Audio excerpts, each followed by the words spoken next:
네, 할렐루야. 8월 22일 금요일 짱목과 말씀 수다의 시간입니다.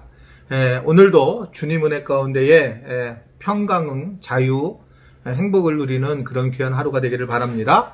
오늘은 제가 이렇게 제 방 입구에 있는 걸 하나를 보여드리고 싶은데 이것은 아랍어로 쓴 주기도문입니다. 아랍어로 쓴 우리 선교사님이 한 분이 보내주셨는데 오래전에 이 선교사님은 이제 돌아가셨어요.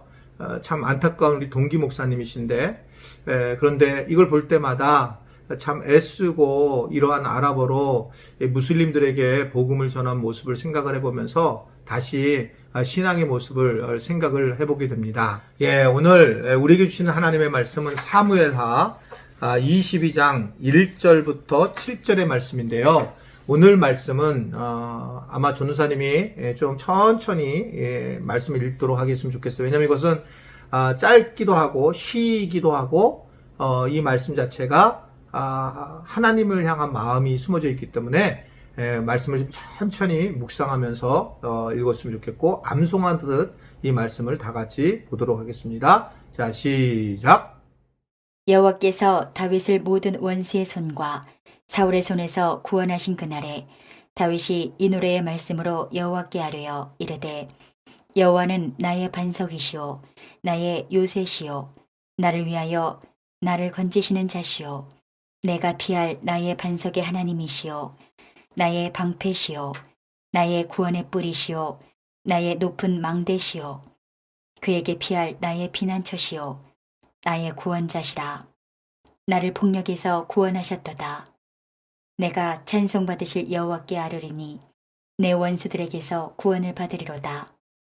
사망의 물결이 나를 애우고 불의의 창수가 나를 두렵게 하였으며 스올의 줄이 나를 두르고 사망의 올무가 내게 이르렀도다. 내가 환난 중에서 여호와께 아뢰며 나의 하나님께 아뢰었더니 그가 그의 성전에서 내 소리를 들으시며 나의 부르짖음이 그의 귀에 들렸도다. 네, 말씀 많이 보신 말씀이죠. 어디서 본 말씀입니다.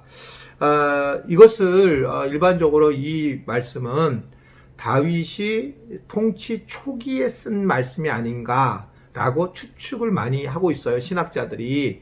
그러니까 이러한 신앙 고백이 다윗의 초기 때하고 굉장히 흡사하기 때문에 그렇습니다. 실제로 이 말씀은 시편 18편에 그대로 잘 보존되어 있는 그런 말씀입니다. 그러나 무엇보다 이 노래가 사무엘하 2장에 있는 한나의 노래와 연관성을 지니고 있다고 보고 있고 그리고 결국 이 사무엘하의 전체의 말씀을 이해하는 열쇠가 되는 중요한 그런 말씀이다 라고 하는 것을 이야기하고 있습니다. 자, 오늘 보면 1절을 한번 다 같이 다시 한번 볼게요. 여호와께서 다윗을 모든 원수의 손과 사울의 손에서 구원하신 그날에 다윗이 이 노래의 말씀으로 여호와께 아랜다라고 말씀을 하고 있죠. 다윗의 입장에서도 알게 된 것은 하나님 외에 다른 어두운 세력이 늘 있다라고 하는 거고 우리가 하나님만과의 신앙생활하는 게 아니라 항상 이것이 우리 안에 영적인 어두운 그런 모습들을 우리에게 이야기하고 있는 걸 볼 수 있습니다. 그래서 우리가 신앙생활을 하는 것이 항상 좀 이렇게 주님을 향하는 마음들이 굉장히 중요해요. 그래서 이게 우리가 그럼 어떻게 주님만을 향하는가 이 어둠을 이겨낼 수 있을까라고 볼 때에 성경에서 말하고 있는 부분이 주님만을 늘 바라봐라, 주님만을 생각하라 라고 하는 것들을 가지고 있잖아요. 그럼에도 불구하고 우리는 우리의 환경들을 바라보면서 굉장히 걱정하고 두려워하고 어려워하는 걸 볼 수 있습니다. 얼마 전에 이제 제가 철학을 좀 공부를 좀 하고 있다고 말씀드렸잖아요. 되게 행복합니다. 뭐 제가 철학 때문에 신학이 흔들리는 것이 없는데 그래서 참 감사한데 거기에 이제 아모르 파티라고 하는 것을 보게 됐어요. 아모르 파티 아시죠? 김연자 씨가 그 부르는 아모르 파티 뭐 이런 거 있잖아요. 막 땡땡땡땡땡땡 그러는 거 내용이 되게 좋잖아요. 근데 그게 뭐려고 했더니 아모르 파티를 하는 건 줄 알았더니 그게 아니라 페이트 영어의 페이트 아모르 파티 운명 너의 운명을 사랑하라 라는 뜻이에요. 아모르 사랑이거든요. 너의 운명을 사랑하라. 되게 좋은 말이잖아요. 운명적 상황을 사랑하는 게 아니라 운명을 사랑하라 라는 겁니다. 운명을 사랑하는 것은 우리 신앙생활에 도움이 되는 것은 운명적인 것을 사랑하는 게 아닙니다. 내가 노력하고 애쓰고 기도하고 살아가지만 내게 그대로 어떻든 상황이 온 것에 대해서 그거를 그냥 아모르 파티, 그냥 사랑하는 걸 받아들이는 거예요. 그러니까 비천에 처할 줄 알고 풍부에 처할 줄도 알고 그냥 받아들이는 거. 이게 이제 아모르 파티죠. 물론 그쪽에서는 그렇게 생각하지 않지만 라틴어인데, 근데 우리 입장에서는 아모르 파티가 결국은 그냥 인정을 하고 살아가는 거예요. 근데 잘 생각하면 그리스도 안에서 인정하고 살아가는 것은 믿음을 가진 사람들에게 굉장히 중요한 인사이트다. 이렇게 생각할 수 있어요. 그러니까 오늘 바로 이 다윗조차도 여러 가지 환경의 어려움이, 사울의 그 어떤 어려움이 얼마나 비참했어요. 그런 것들을 보았는데 그것을 인정하고 살아갔다. 그러면서 그 어두움을 우리가 알고, 그리고 이것이 그냥 인생이구나라는 것을 생각하고 살아간다면 훨씬 우리가 삶의 도움을 받을 수 있다. 2절을 보면 그가 이런 상황에서 2절, 자, 목소리를 좀 내서 읽어보세요. 2절은 이것은 좀 시기 때문에, 우리의 신앙 고백이기 때문에 시작. 이르되 여호와는 나의 반석이시요 요새시요 나를 위하여 나를 건지시는 자시다. 아멘이세요? 여호와는 나의 힘이시요 나의 방패시요 나를 건지시는 요새시다. 자, 우리는 요 말이 군사적 언어들도 있고 또 당시 상황의 언어가 있지만, 이게 요새다, 뭐 반석이다, 나를 건지신다 라는 것은 지금 얘기하면 철저하게 하나님은 나를 보호해 주신다라고 하는 것입니다. 어떤 상황에도 우리를 보호해 주신다는 거고, 그래서 이 3절에 보면 내가 피할 나의 반석의 하나님이시여 라고 이야기하고 있어요. 나의 방패고 나의 구원의 뿌리시고 피할 피난처고 구원자시라, 나를 폭력에서 구원하셨도다 라고 하는 겁니다. 하나님, 이 다윗의 마음을 보고 알아야 돼요. 이렇게 언어화시키는 이유가 뭘까? 다윗이 정말 세상이 힘든 거예요. 다 자기를 공격하려고 하고 다 자기를 잡아먹으려고 할 때에 하나님만이 전부다 라는 고백을 하는 거예요. 주님만이 전부다 라는 고백을 하면서, 그러면서 이 하나님에 대한 것을 상징적으로 표현하는 거예요. 요새라는 거예요. 뭐 수많은 적들이 늘 죽이려고 하고 암살을 하려고 하고 공격을 하고 늘 그랬잖아요. 얼마나 어려웠겠어요. 이게 참 이게 놀랍습니다. 그 위치라는 게.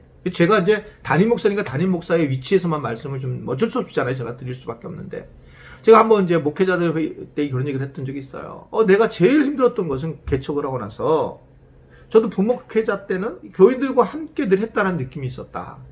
그래서 담임 목사님 잘못하면 그냥 함께 왜 저러시지 이렇게 얘기한 적이 있었어요. 근데 담임 목사가 딱 되고 나니까 이게 무조건 적대감이 되는 거예요. 그러니까 갑자기 내가 함께 하는 게 아니라 따로 떨어져 있는, 그러면서 외로운 섬으로 내가 가 있는 그런 모습들을 가지고 있더라. 그래서 그때 정말 부목사를 다시 하고 싶었어요.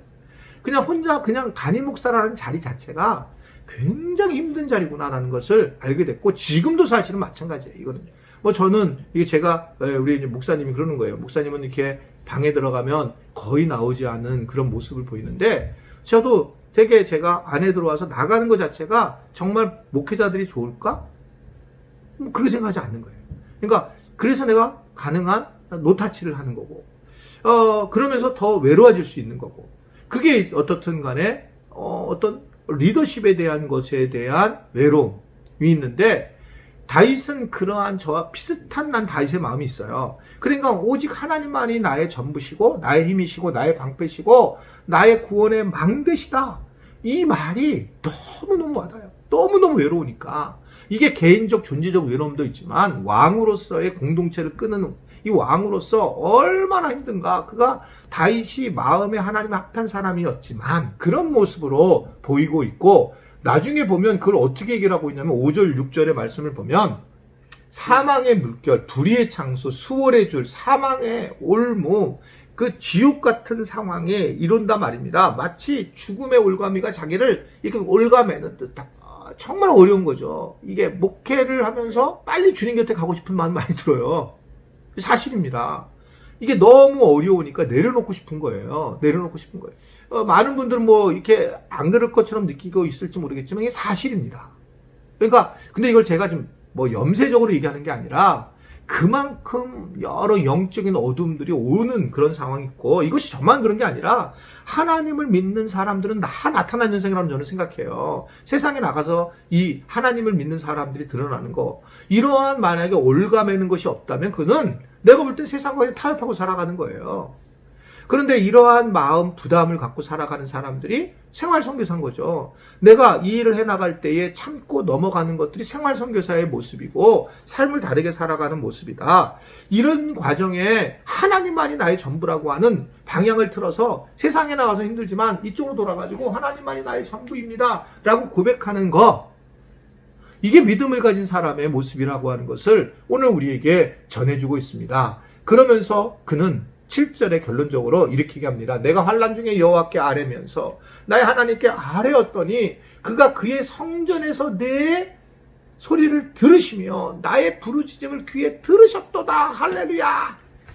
이야, 이거죠. 고난을 강하고 어려움이 있는데 하나님만이 나의 부르짖음을 들으셨다.